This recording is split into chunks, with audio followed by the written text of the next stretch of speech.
Freud et la psychanalyse, rappel des fondamentaux. 2.2.3 Une étape intermédiaire de la théorie des pulsions. En 1914, dans son article « Pour introduire le narcissisme » et pour une part moins importante dans « Pulsions et destin des pulsions » en 1915, Freud apporte une modification de sa théorie des pulsions. Cette révision n'est pas une profonde remise en cause de la première théorie des pulsions, entre parenthèses, ce qui aurait été le cas par l'introduction, par exemple, de l'agressivité pulsionnelle, fermez la parenthèse, et se présente plus sous forme d'interrogation de la part de Freud que comme un modèle théorique en soi de la dynamique des pulsions. C'est pourquoi la plupart des psychanalystes ne la considèrent pas comme une seconde théorie. Cette révision n'est pas une profonde remise en cause de la première théorie des pulsions et se présente plus sous forme d'interrogation de la part de Freud que comme un modèle théorique en soi de la dynamique des pulsions. C'est pourquoi la plupart des psychanalystes ne la considèrent pas comme une seconde théorie. Freud, en étudiant les facteurs qui contribuent à unifier le narcissisme, se rend compte qu'en fait, l'opposition des pulsions sexuelles aux pulsions du moi est à relativiser. Son raisonnement l'amène à conclure que le moi est lui-même investi comme objet par la pulsion sexuelle, plus exactement par la libido. Freud, en 1920, résume ainsi sa conception de 1914. 2 points. L'observation psychanalytique fut alors frappée de la régularité avec laquelle la libido est retirée de l'objet et dirigée sur le moi, entre parenthèses, introversion. Et en étudiant le développement de la libido de l'enfant dans ses toutes premières phases, elle parvint à voir que le moi est le réservoir véritable et originel de la libido, qui doit partir de là avant d'être étendu à l'objet. Le moi prit alors rang parmi les objets sexuels et fut aussitôt reconnu comme le plus distingué d'entre eux. Quand la libido séjournait ainsi dans le moi, elle était appelée narcissique. L'observation psychanalytique fut alors frappée de la régularité avec laquelle la libido est retirée de l'objet et dirigée sur le moi. Et en étudiant le développement de la libido de l'enfant dans ses toutes premières phases, elle parvint à voir que le moi est le réservoir véritable et originel de la libido, qui doit partir de là avant d'être étendu à l'objet. Le moi prit alors rang parmi les objets sexuels et fut aussitôt reconnu comme le plus distingué d'entre eux. Quand la libido séjournait ainsi dans le moi, elle était appelée narcissique. En résumé, la proposition freudienne est la suivante. La pulsion sexuelle peut s'investir soit sur un objet externe, entre parenthèses la libido d'objet, soit sur le moi, entre parenthèses la libido du moi, qui donne lieu au narcissisme. Donc en résumé, la proposition freudienne est la suivante. La pulsion sexuelle peut s'investir soit sur un objet externe, soit sur le moi. Sans abandonner son hypothèse selon laquelle il y a une opposition entre les pulsions d'autoconservation et les pulsions sexuelles, il considère dorénavant que les secondes se développent à partir des premières et s'étayent sur elles au fur et à mesure que l'investissement d'objets se fait. Donc, originellement, il y a alliance entre ces deux groupes de pulsions. Quant au conflit psychique, il est maintenant situé essentiellement entre la libido du moi et la libido d'objet, et dit plus simplement entre égoïsme stérilisant et un amour fertilisant. Par conséquent, il devient difficile de distinguer les pulsions du moi proprement dites de la libido narcissique, entre parenthèses libido du moi. Ainsi, alors que les deux groupes pulsionnels semblent être unis à l'origine, Freud pense que, plus tard, cette union perdure pour une partie des pulsions sexuelles qui restent alliées aux pulsions du moi en leur conférant des composantes libidinales.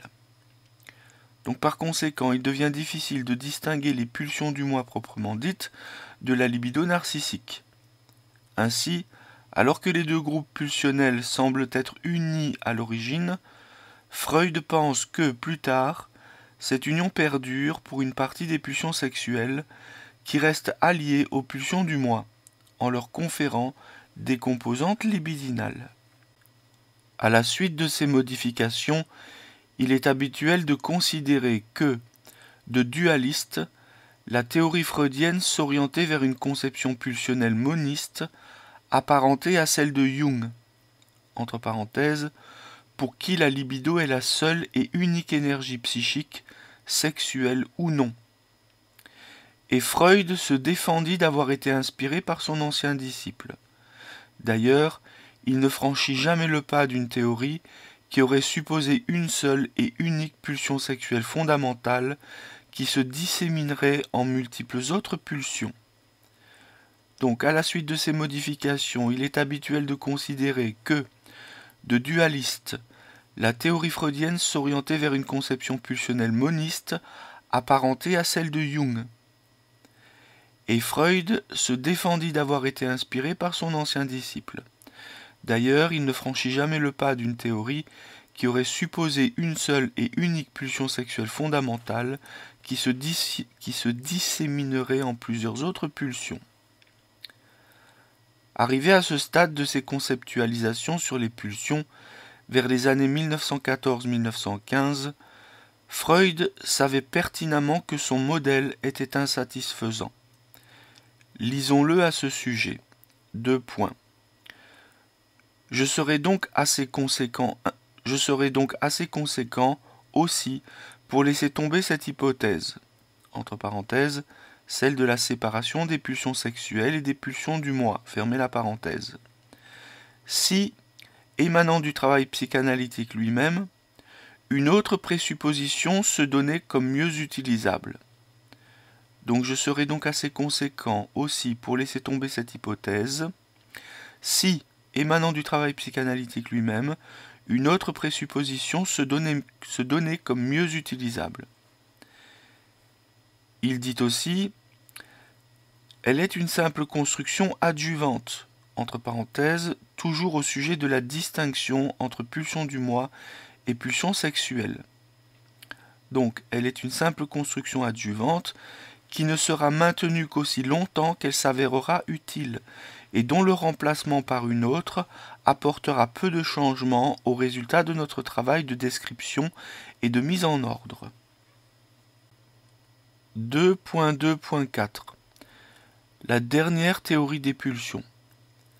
En 1920, dans son article « Au-delà du principe de plaisir », Freud va revoir de fond en comble sa théorie des pulsions. Nous avons déjà vu comment cette nouvelle théorie était considérée, par Freud lui-même, comme spéculative. Par ailleurs, nous avons également signalé qu'elle engendra des débats théoriques au sein du mouvement psychanalytique de l'époque, et actuellement encore. De nombreux psychanalystes n'adhèrent pas à ces thèses. Nous avons déjà vu comment cette nouvelle théorie était considérée par Freud lui-même comme spéculative. Par ailleurs, nous avons également signalé qu'elle engendra des débats théoriques au sein du mouvement psychanalytique de l'époque, et actuellement encore. De nombreux psychanalystes n'adhèrent pas à cette thèse, donc et actuellement encore, de nombreux psychanalystes n'adhèrent pas à ces thèses. Afin de mieux comprendre la nécessité de révision de la première théorie des pulsions, il est utile de revenir en détail sur un des principes économiques dynamiques fondamentaux de la psychanalyse. 2 points. Le principe de plaisir. Afin de mieux comprendre la nécessité de révision de la première théorie des pulsions, il est utile de revenir en détail sur un des principes économiques dynamiques fondamentaux de la psychanalyse. 2 points. Le principe de plaisir. Freud énonce dès le début de son œuvre, influencé, comme je l'ai déjà mentionné, par les idées de Fechner, un principe fondamental qui régirait l'appareil psychique. 2 points, le principe de constance. Ce principe postule que l'appareil psychique a pour fonction essentielle de réduire à un niveau minimum et constant les excitations d'où qu'elles proviennent, de l'extérieur ou de l'intérieur. Ce mécanisme de régulation est tout à fait comparable à l'équilibre homéostatique des différents éléments en présence dans un corps biologique.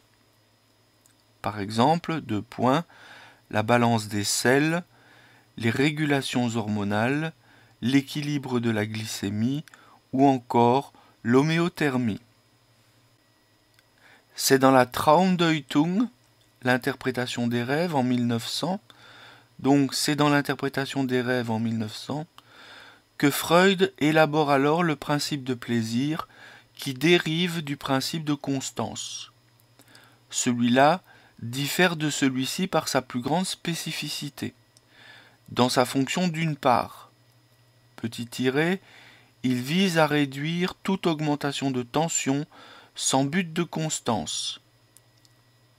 Fermez le petit tiret. Quant aux éléments concernés d'autre part, il s'agit principalement des pulsions et ses dérivés, et des besoins et désirs. Le principe de plaisir est envisagé sous la dépendance du principe de constance. Donc c'est dans l'interprétation des rêves que Freud élabore alors le principe de plaisir qui dérive du principe de constance. Celui-là diffère de celui-ci par sa plus grande spécificité, dans sa fonction d'une part de réduire toute augmentation de tension sans but de constance, et quant aux éléments concernés d'autre part, du fait qu'il agit principalement sur les pulsions et ses dérivés, les besoins et les désirs. Le principe de plaisir est envisagé sous la dépendance du principe de constance. L'énoncé le plus simple que l'on pourrait faire du principe de plaisir est qu'il pousse l'appareil psychique à réduire toute augmentation de tension, laquelle se manifeste par du déplaisir.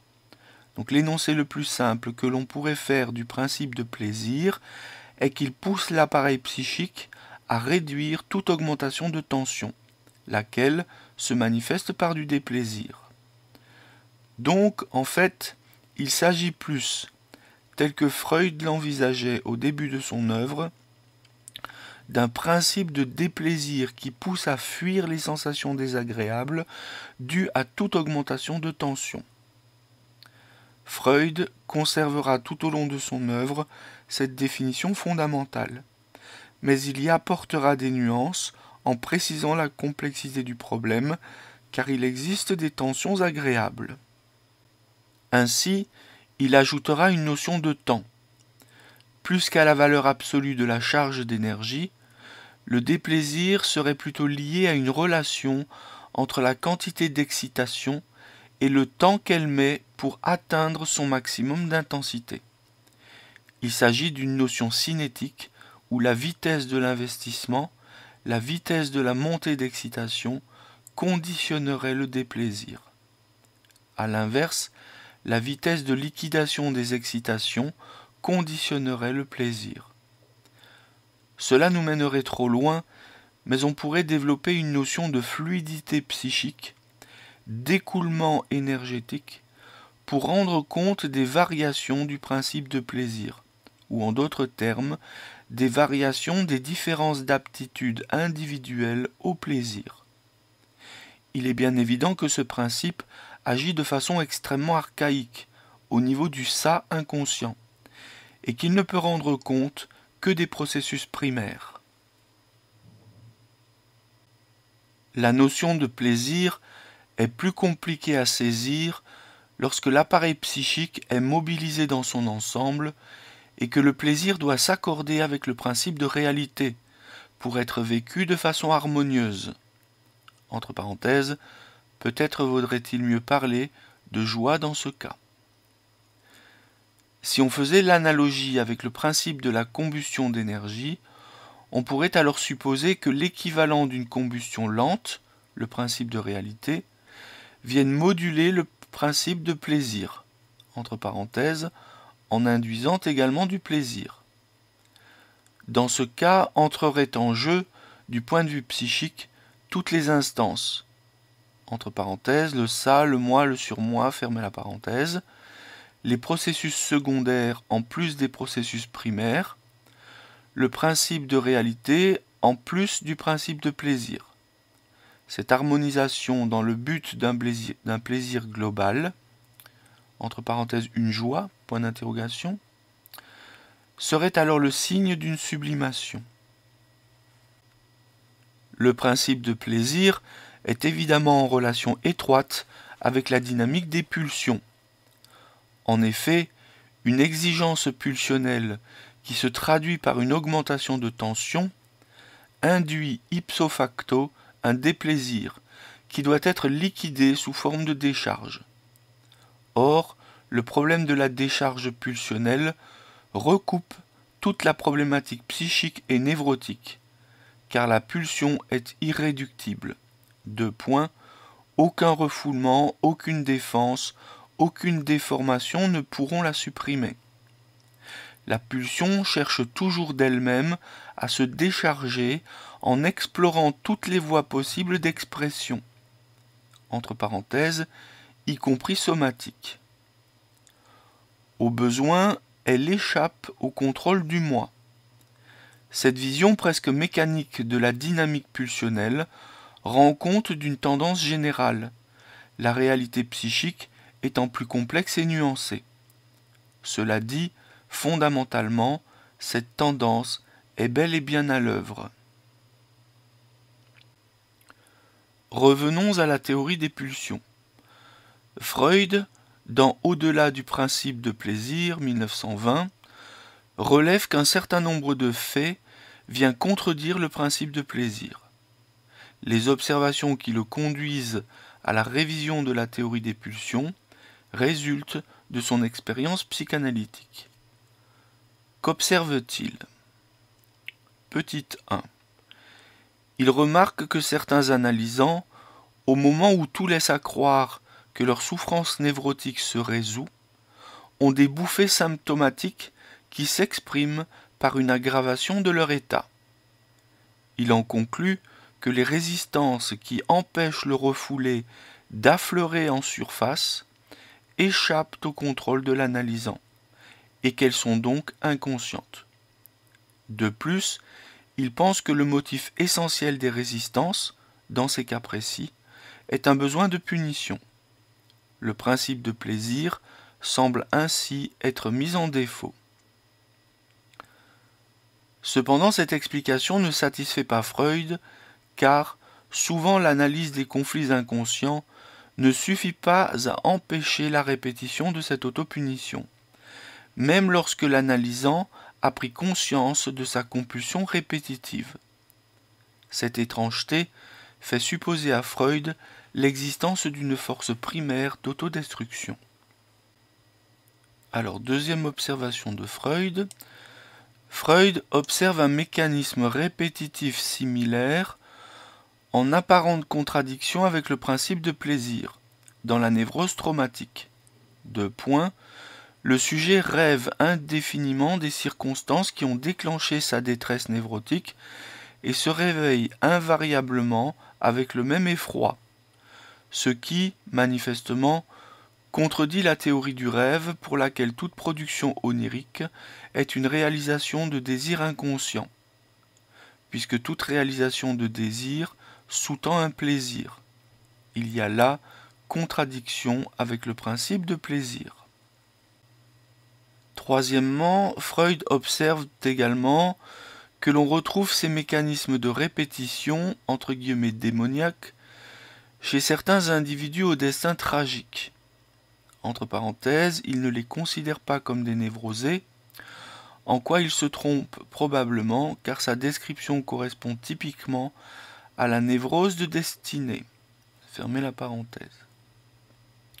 Donc Freud observe également que l'on retrouve ces mécanismes de répétition démoniaque chez certains individus au destin tragique, mais qu'il ne considère pas comme des névrosés, et donc en quoi il se trompe probablement car sa description correspond typiquement à la névrose de destinée.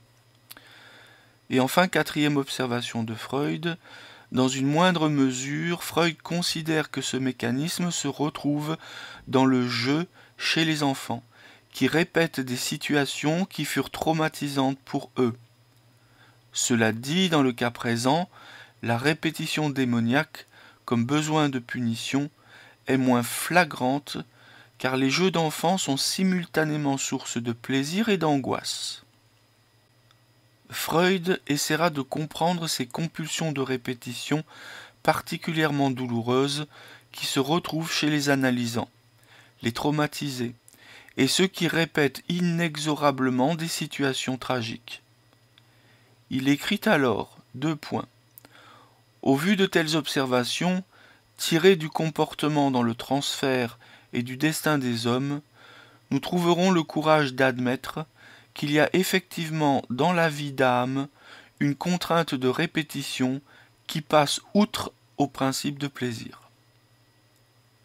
Donc Freud essaiera de comprendre ces compulsions de répétition particulièrement douloureuses qui se retrouvent chez les analysants, les traumatisés et ceux qui répètent inexorablement des situations tragiques. Il écrit alors 2 points. Au vu de telles observations, tirées du comportement dans le transfert et du destin des hommes, nous trouverons le courage d'admettre qu'il y a effectivement dans la vie de l'âme une contrainte de répétition qui passe outre au principe de plaisir. Freud, comme nous l'avons vu, a souvent attribué l'adjectif démoniaque entre guillemets ou inexorable entre guillemets à ces répétitions douloureuses. Et c'est donc pour rendre compte d'un phénomène étrange que Freud va introduire le concept de pulsion de mort, qui serait précisément cette force à l'œuvre en arrière-plan de ces répétitions autodestructrices. Donc Freud, comme nous l'avons vu, a souvent attribué l'adjectif démoniaque ou inexorable à ces répétitions douloureuses, et c'est donc pour rendre compte d'un phénomène étrange que Freud va introduire le concept de pulsion de mort, qui serait précisément cette force à l'œuvre en arrière-plan de ces répétitions autodestructrices. Il opposera une pulsion de vie à cette pulsion de mort. 2 points. La dernière théorie des pulsions redevient ainsi à nouveau complètement dualiste, comme l'était la première. La pulsion de mort est à envisager comme une tendance fondamentale à retourner à un état inerte, quasiment à rétablir un état non organique d'avant la vie. Il ne faut donc pas la confondre avec une quelconque pulsion de meurtre, ou avec le désir de mourir. Cette poussée vers l'inerte est dynamisée par des mécanismes de déstructuration, de déliaison psychique et biologique. Donc la pulsion de mort est à envisager comme une tendance fondamentale à retourner à un état inerte, quasiment à rétablir un état non organique d'avant la vie. Il ne faut donc pas la confondre avec une quelconque pulsion de meurtre ou avec le désir de mourir. Cette poussée vers l'inerte est dynamisée par des mécanismes de déstructuration, de déliaison psychique et biologique. La pulsion de mort, extrêmement basale et primaire, s'extériorise sous des formes spécifiques. 2 points. Alors 3 petits tirets. Premier petit tiret, la pulsion d'agression, qui en constitue un retournement vers l'extérieur et qui vise à la destruction des objets externes. Deuxième petit tiret, la pulsion de destruction, moins spécifique, qui vise les objets internes, entre parenthèses, pulsion d'autodestruction, et externe. Donc la pulsion de destruction moins spécifique qui vise les objets internes et externes. Par ailleurs, cette pulsion spécifique, il y a une faute dans la phrase. Donc par ailleurs, cette pulsion spécifique est un des buts manifestes de la pulsion de mort, qui est la mort biologique. Et enfin, troisième petit tiret, la pulsion d'emprise, qui vise à la domination, à la maîtrise des objets par la force, et qui, par conséquent, peut entraîner leur destruction. Donc la pulsion d'agression, la pulsion de destruction et la pulsion d'emprise, qui sont des pulsions de mort qui découlent de la pulsion de mort selon 3 formes spécifiques: pulsion d'agression, pulsion de destruction, pulsion d'emprise. La pulsion de vie, Eros, est la tendance inverse qui pousse à la liaison, l'union, la structuration, la complexification, la construction. Cette force engendre l'état de vie, c'est-à-dire l'état organique à partir de l'état inerte. Les pulsions sexuelles et les pulsions d'autoconservation deviennent alors des extériorisations de la pulsion de vie. Les audaces spéculatives de Freud semblent en fait aller au-delà d'une simple élaboration de la dynamique pulsionnelle psychique.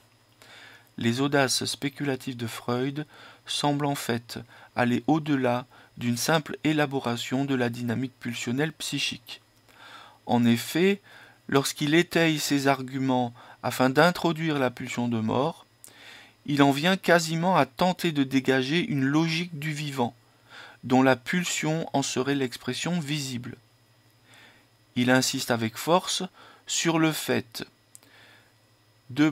qu'une pulsion serait une poussée inhérente à l'organique doué de vie en vue de la réinstauration d'un état antérieur que cet être doué de vie a dû abandonner sous l'influence de forces perturbatrices externes. Elle serait une sorte d'élasticité organique ou, si l'on veut, la manifestation de l'inertie dans la vie organique. Donc Sigmund Freud, lorsqu'il étaye ses arguments afin d'introduire la pulsion de mort, il en vient quasiment à tenter de dégager une logique du vivant, dont la pulsion en serait l'expression visible. Il insiste avec force sur le fait qu'une pulsion serait une poussée inhérente à l'organique doué de vie, en vue de la réinstauration d'un état antérieur que cet être doué de vie a dû abandonner sous l'influence de forces perturbatrices externes. Elle serait une sorte d'élasticité organique ou, si l'on veut, la manifestation de l'inertie dans la vie organique. Ainsi, en 1920, Freud envisage la pulsion, entre parenthèses, et le vivant, fermez la parenthèse, comme étant de nature profondément conservatrice, ce qui, dit-il lui-même, peut paraître bizarre compte tenu du fait que, jusque-là, la pulsion avait plutôt été vue comme une force de changement et de développement. Il appuie ses affirmations sur la tendance du vivant à la répétition et cite des exemples tirés de la biologie. Alors, plusieurs petits tirés. Premier petit tiré, les migrations des poissons et des oiseaux qui reviennent invariablement sur leur lieu de naissance pendant la période de reproduction. Deuxième petit tiré, l'embryogenèse qui récapitule toutes les étapes de l'évolution. Troisième petit tiré, la capacité de régénération des tissus chez les animaux inférieurs, chez lesquels un organe détruit est remplacé par un organe identique. Donc, comme la pulsion est conservatrice, et comme le non-vivant était là avant le vivant, entre guillemets, le non-vivant était là avant le vivant, la pulsion de mort devient pour Freud une évidence logique. Donc, comme la pulsion est conservatrice, et comme le non-vivant était là avant le vivant, la pulsion de mort devient pour Freud une évidence logique. Là où le problème se complique singulièrement, c'est lorsqu'il s'agit de faire coïncider la nature conservatrice de toute pulsion, entre parenthèses, retour à un état antérieur, fermez la parenthèse, avec la pulsion de vie. Donc là où le problème se complique singulièrement, c'est lorsqu'il s'agit de faire coïncider la nature conservatrice de toute pulsion avant la pulsion de vie. Freud se perd dans des explications incompréhensibles et admettra bien plus tard, entre parenthèses abrégé de psychanalyse 1938, fermez la parenthèse, donc Freud se perd dans des explications incompréhensibles et admettra bien plus tard que Eros ne peut pas être conservateur. En fait, la question est d'une infinie complexité et peut être plus philosophique que psychanalytique, car il est possible de dégager dans la pulsion sexuelle, entre parenthèses, qui est une extériorisation majeure de la pulsion de vie, fermez la parenthèse, des dynamismes opposés, à la fois conservateurs et novateurs. Donc en fait, la question est d'une infinie complexité et peut être plus philosophique que psychanalytique, car il est possible de dégager dans la pulsion sexuelle des dynamismes opposés, à la fois conservateurs et novateurs. Contentons-nous de dire simplement que le but ultime de la pulsion sexuelle, l'union entre un ovule et un spermatozoïde, en permettant le mélange de deux patrimoines génétiques différents pour créer un nouvel individu, est facteur de nouveauté, entre parenthèses, donc d'organisation et de complexification, fermez la parenthèse, mais aussi un facteur de répétition, conservatrice en autorisant uniquement la création d'un individu, toujours de la même espèce, donc semblable à ses congénères. Contentons-nous de dire simplement que le but ultime de la pulsion sexuelle, l'union entre un ovule et un spermatozoïde, en permettant le mélange des deux patrimoines génétiques différents pour créer un nouvel individu, est facteur de nouveauté, mais aussi facteur de répétition conservatrice en autorisant uniquement la création d'un individu toujours de la même espèce, donc semblable à ses congénères. Nous retrouvons cette contradiction au niveau psychique. En poussant deux individus à se rapprocher, la pulsion sexuelle est bien facteur de progrès, car la confrontation peut entraîner de la nouveauté. Mais elle est aussi facteur de répétition d'une situation antérieure, car les choix d'objets sont entièrement conditionnés par les premières relations infantiles. Alors, nous retrouvons cette contradiction au niveau psychique. En poussant deux individus à se rapprocher, la pulsion sexuelle est bien facteur de progrès, car la confrontation peut entraîner de la nouveauté. Mais elle est aussi facteur de répétition d'une situation antérieure, car les choix d'objets sont entièrement conditionnés par les premières relations infantiles. De toute façon, pour Freud, la vie ne se maintient que grâce à une subtile alliance entre la pulsion de vie et la pulsion de mort, et il est bien difficile, dans leur manifestation, de les appréhender indépendamment l'une de l'autre. Ainsi, les deux pulsions sont, la plupart du temps, mêlées l'une à l'autre. Il y a union, désunion, cohabitation et synergie entre ces deux groupes de forces. Je pense que la pulsion de mort n'est pas à voir comme ayant pour but ultime la mort biologique, mais comme respiration de la vie. Respiration entre guillemets. Ainsi, les deux pulsions sont la plupart du temps mêlées l'une à l'autre. Il y a union, désunion, cohabitation et synergie entre ces deux groupes de forces. Je pense que la pulsion de mort n'est pas à voir comme ayant pour but ultime la mort biologique, mais comme une respiration de la vie. En effet, la pulsion de vie est une énorme consommatrice d'énergie et la pulsion de mort permet, quand elle ne nourrit pas une symptomatologie morbide, des sortes de temps de repos, des récupérations énergétiques.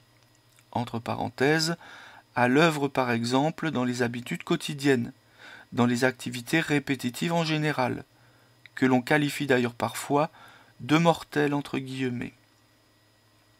Donc en effet, la pulsion de vie est une énorme consommatrice d'énergie et la pulsion de mort permet, quand elle ne nourrit pas une symptomatologie morbide, elle permet des sortes de temps de repos, des récupérations énergétiques, qui sont à l'œuvre par exemple dans les habitudes quotidiennes, dans les activités répétitives en général, que l'on qualifie d'ailleurs parfois de mortelles. Par exemple, en parlant du temps qui passait pas ce matin, on va dire c'était mortel. Le sadisme et le masochisme illustrent combien la pulsion de mort et la pulsion de vie sont mélangées par le biais de leurs modalités respectivement agressives et sexuelles. Le sadisme et le masochisme illustrent combien la pulsion de mort et la pulsion de vie sont mélangées par le biais de leurs modalités respectivement agressives et sexuelles. Freud considère que le masochisme est antérieur au sadisme, car bien avant que le bébé n'établisse des relations avec le monde extérieur, son ça archaïque renfermerait déjà les pulsions d'autodestruction. Le sadisme ne serait qu'une conséquence du détournement vers l'extérieur de la pulsion d'autodestruction. Donc Freud considère que le masochisme est antérieur au sadisme, car bien avant que le bébé n'établisse des relations avec le monde extérieur, son ça archaïque renfermerait déjà les pulsions d'autodestruction. Le sadisme ne serait qu'une conséquence du détournement vers l'extérieur de la pulsion d'autodestruction. Que ce soit pour le masochisme ou le sadisme, la pulsion de destruction ne peut se décharger, selon Freud, qu'en se liant aux pulsions sexuelles afin de satisfaire au principe de plaisir. Et il ne fait aucun doute, l'histoire des guerres suffirait à en donner une illustration, ou encore la destruction de l'écosystème planétaire à laquelle tout le monde assiste alors que l'état d'urgence est maintenant établi par les scientifiques. Que l'homme prend plaisir à détruire et à se détruire individuellement et collectivement. Donc que ce soit pour le masochisme ou le sadisme, la pulsion de destruction ne peut se décharger, selon Freud, qu'en se liant aux pulsions sexuelles afin de satisfaire au principe de plaisir. Et il ne fait aucun doute que l'homme prend plaisir à détruire et à se détruire individuellement et collectivement. Et l'auteur donne pour exemple « L'histoire des guerres suffirait à en donner une illustration » ou encore la destruction de l'écosystème planétaire à laquelle tout le monde assiste alors que l'état d'urgence est maintenant établi par les scientifiques. Par l'étude du masochisme et du sadisme, Freud arrive à résoudre la quadrature du cercle, à savoir que la pulsion de mort n'est pas antinomique du principe de plaisir. Par l'étude du masochisme et du sadisme, Freud arrive à résoudre la quadrature du cercle, à savoir que la pulsion de mort n'est pas antinomique du principe de plaisir. Freud aborde encore différemment cette question de la relation entre le principe de plaisir et la pulsion de mort. Comme la pulsion de vie est créatrice de tension, donc de déplaisir, alors que la pulsion de mort tend à réduire les tensions, la réponse théorique semble simple.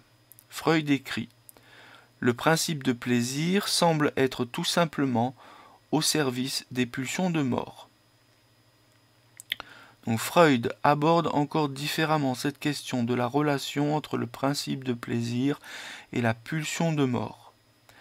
Comme la pulsion de vie est créatrice de tension, donc de déplaisir, alors que la pulsion de mort tend à réduire les tensions, la réponse théorique semble simple. Freud écrit « Le principe de plaisir semble être tout simplement au service des pulsions de mort. » En 1924, dans l'article « Le problème économique du masochisme », il va apporter une modification à cette proposition en introduisant le principe de nirvana. Entre parenthèses, à partir de Barbara Lowe, 1877-1955, qui supposerait une réduction des tensions à zéro, c'est-à-dire une tendance à rejoindre l'état inorganique. Freud pense alors que ce serait ce principe de nirvana qui servirait la pulsion de mort et non pas le principe de plaisir. Donc en 24, dans l'article « Le problème économique du masochisme », Freud va apporter une modification à cette proposition en introduisant le principe de nirvana, qui supposerait une réduction des tensions à zéro, c'est-à-dire une tendance à rejoindre l'état inorganique. Freud pense alors que ce serait ce principe de nirvana qui servirait la pulsion de mort et non pas le principe de plaisir. La seconde théorie des pulsions renforce l'aspect archaïque et irréductible des pulsions. La seconde théorie des pulsions renforce l'aspect archaïque et irréductible des pulsions. On est très loin de l'agressivité vue comme conséquence de la frustration des pulsions d'autoconservation et de la pulsion sexuelle, envisagée comme simple prolongement de l'instinct de reproduction. On est très loin de l'agressivité vue comme conséquence de la frustration des pulsions d'autoconservation et de la pulsion sexuelle envisagée comme simple prolongement de l'instinct de reproduction. Cette théorie très spéculative fut, ainsi que nous l'avons déjà mentionné, très controversée à l'époque de Freud, et de nombreux psychanalystes actuels ne l'acceptent pas ou la réduisent à une opposition entre désir de mort, désir de vie, ou encore entre haine et amour. Donc cette théorie très spéculative fut, ainsi que nous l'avons déjà mentionné, très controversée à l'époque de Freud, et de nombreux psychanalystes actuels ne l'acceptent pas ou la réduisent à une opposition entre désir de mort, désir de vie, ou encore haine, amour. Or, si ces tendances sont des élaborations psychiques dérivées du conflit pulsion de mort, pulsion de vie, elles n'en sont pas des analogues. Il faut dire que Freud n'est pas toujours facile à suivre. D'une part, on ne sait pas très bien s'il s'agit de métaphysique ou de psychanalyse. C'est lui-même en 1933 qui soulève cette difficulté. Deux points. Vous direz peut-être, en haussant les épaules, ce n'est pas là de la science de la nature, c'est de la philosophie schopenhauerienne, donc de la philosophie de Schopenhauer. Donc il faut dire que Freud n'est pas toujours facile à suivre. D'une part, on ne sait pas très bien s'il s'agit de métaphysique ou de psychanalyse. C'est lui-même en 1933 qui soulève cette difficulté. Il dit: vous direz peut-être en haussant les épaules, ce n'est pas de la science de la nature, c'est de la philosophie de Schopenhauer.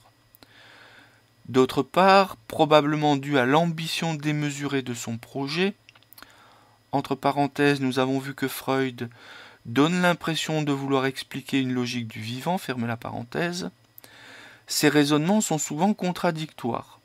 Ouvrir la parenthèse, par exemple, lorsqu'il s'acharne à démontrer à tout prix le caractère conservateur de la pulsion sexuelle. Fermez la parenthèse.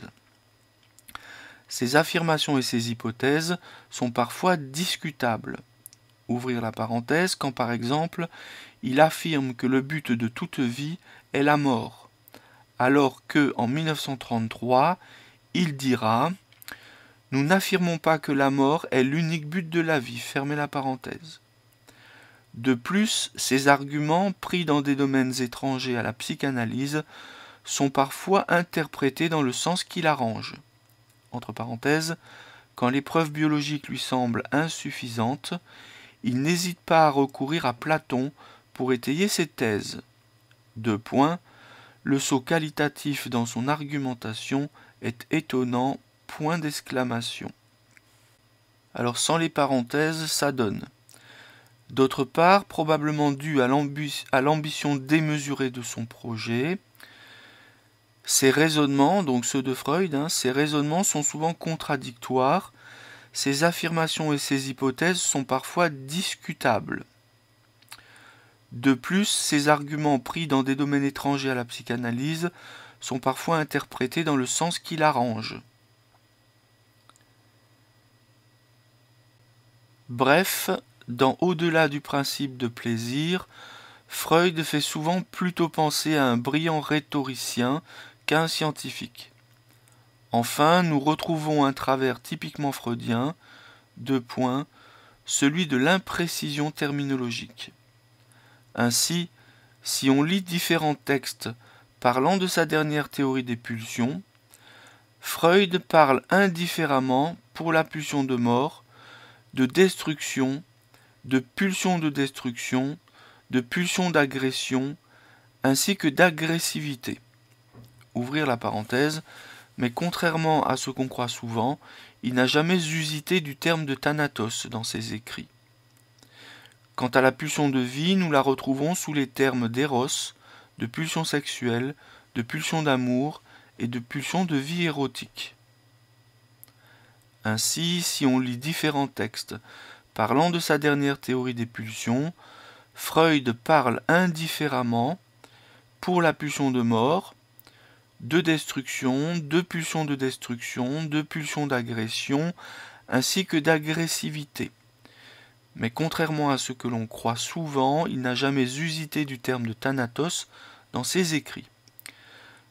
Quant à la pulsion de vie, nous la retrouvons sous les termes d'éros, de pulsion sexuelle, de pulsion d'amour et de pulsion de vie érotique. En plus de ces difficultés de forme, il y en a une autre qui touche à la conception même de la dernière théorie des pulsions. Il s'agit de l'embarras à resituer l'opposition pulsion de vie, pulsion de mort dans l'ensemble de la métapsychologie. Donc en plus de ces difficultés de forme, il y en a une autre qui touche à la conception même de la dernière théorie des pulsions. Il s'agit de l'embarras à resituer l'opposition pulsion de vie, pulsion de mort dans l'ensemble de la métapsychologie. Par exemple, il existe un hiatus entre cette opposition pulsionnelle et la nature du conflit psychique inconscient que Freud continue à envisager comme une opposition moi/refoulé. Dans ce cas, quel est le rapport entre les deux formes de conflit psychique? De plus, quelle est la nature du conflit pulsionnel, alors que Freud voit les deux pulsions mêlées l'une à l'autre? Cette difficulté persistera ultérieurement à 1920. Ainsi, en 1924, dans Le problème économique du masochisme, on peut lire 2 points. 3 petits points.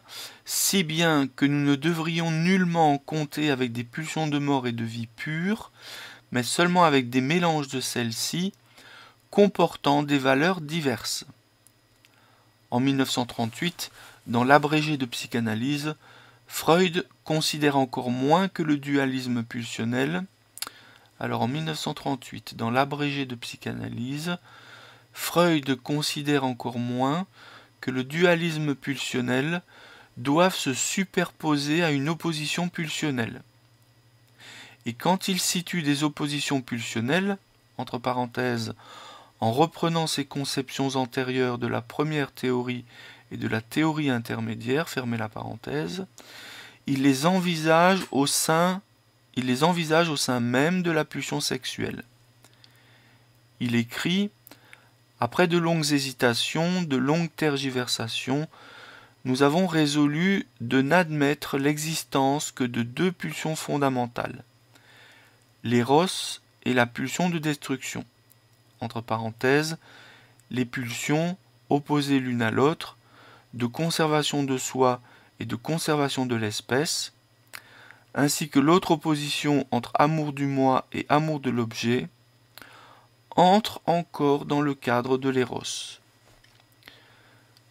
Alors, en 1938, dans l'abrégé de psychanalyse, Freud considère encore moins que le dualisme pulsionnel doive se superposer à une opposition pulsionnelle. Et quand il situe des oppositions pulsionnelles, il les envisage au sein même de la pulsion sexuelle. Il écrit « Après de longues hésitations, de longues tergiversations, nous avons résolu de n'admettre l'existence que de 2 pulsions fondamentales, l'éros et la pulsion de destruction, ainsi que l'autre opposition entre amour du moi et amour de l'objet, qui entre encore dans le cadre de l'éros. » Il ressort de ces difficultés que la dernière théorie des pulsions n'est vraiment compréhensible que si on l'envisage comme dynamisme fondamental du psychisme, entre parenthèses, voire de la matière vivante, fermez la parenthèse, et ceci au-delà de toutes les nuances et contradictions qui animent l'appareil psychique. Donc il ressort de ces difficultés que la dernière théorie des pulsions n'est vraiment compréhensible que si on l'envisage comme dynamisme fondamental du psychisme, et ceci au-delà de toutes les nuances et contradictions qui animent l'appareil psychique. Freud ne peut pas être plus clair lorsqu'il écrit en 1938, les pulsions organiques agissent à l'intérieur du ça et résultent elles-mêmes de l'union en proportion variable de deux forces primitives, l'éros et la destruction. Des pulsions se différencient les unes des autres par leur relation avec les organes ou les systèmes d'organes. Donc Freud ne peut pas être plus clair lorsqu'il écrit en 1938 « Les pulsions organiques agissent à l'intérieur du ça et résultent elles-mêmes de l'union en proportion variable de deux forces primitives, l'éros et la destruction.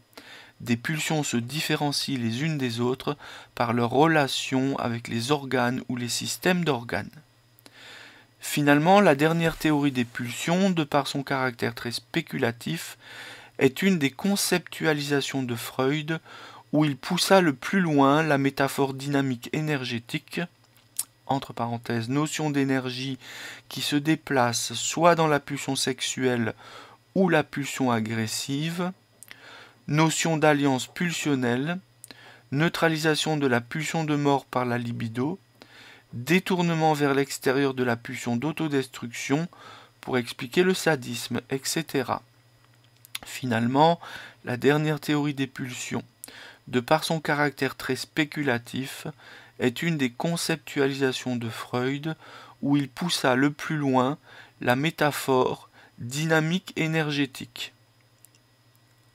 Entre parenthèses, notion d'énergie qui se déplace soit dans la pulsion sexuelle ou la pulsion agressive, notion d'alliance pulsionnelle, neutralisation de la pulsion de mort par la libido, détournement vers l'extérieur de la pulsion d'autodestruction pour expliquer le sadisme, etc.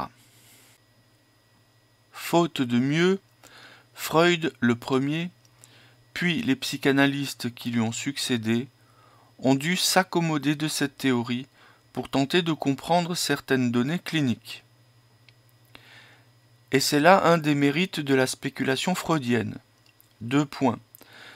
À défaut d'avoir résolu toutes les questions que posent certaines conduites humaines totalement aberrantes et incompréhensibles, elle met en avant le besoin de punition, entre parenthèses, et la réaction thérapeutique négative pendant la cure psychanalytique, fermez la parenthèse, ainsi que l'importance primordiale du masochisme primaire. Elle relève l'étrangeté des répétitions démoniaques qui échappent au principe de plaisir, et finalement, elle introduit la nécessité, chez certains sujets, de se nuire par le biais d'une haine de soi, entre parenthèses, ou un manque d'estime, ce qui est équivalent. En fait, une mise en œuvre de l'agressivité comme force dynamique autonome et fondamentale du psychisme humain pour se détruire au lieu d'être utilisée à bon escient, soit pour se protéger.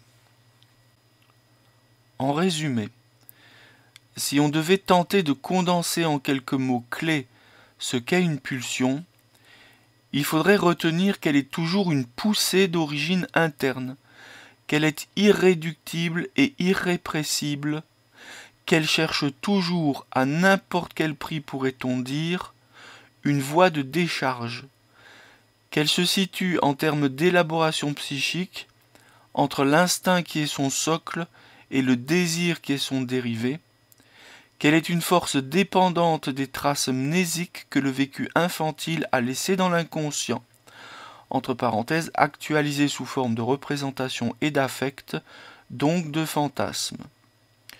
Donc en résumé, si on devait tenter de condenser en quelques mots clés ce qu'est une pulsion, il faudrait retenir qu'une pulsion est toujours une poussée d'origine interne, qu'une pulsion est irréductible et irrépressible, et qu'une pulsion cherche toujours à n'importe quel prix une voie de décharge. que la pulsion se situe en termes d'élaboration psychique entre l'instinct qui est son socle et le désir qui est son dérivé, que la pulsion est une force dépendante des traces mnésiques que le vécu infantile a laissées dans l'inconscient, entre parenthèses, actualisées sous forme de représentation et d'affect, donc de fantasmes. Dans le fichier audio suivant, nous verrons le point 2.2.5, pulsion et refoulement.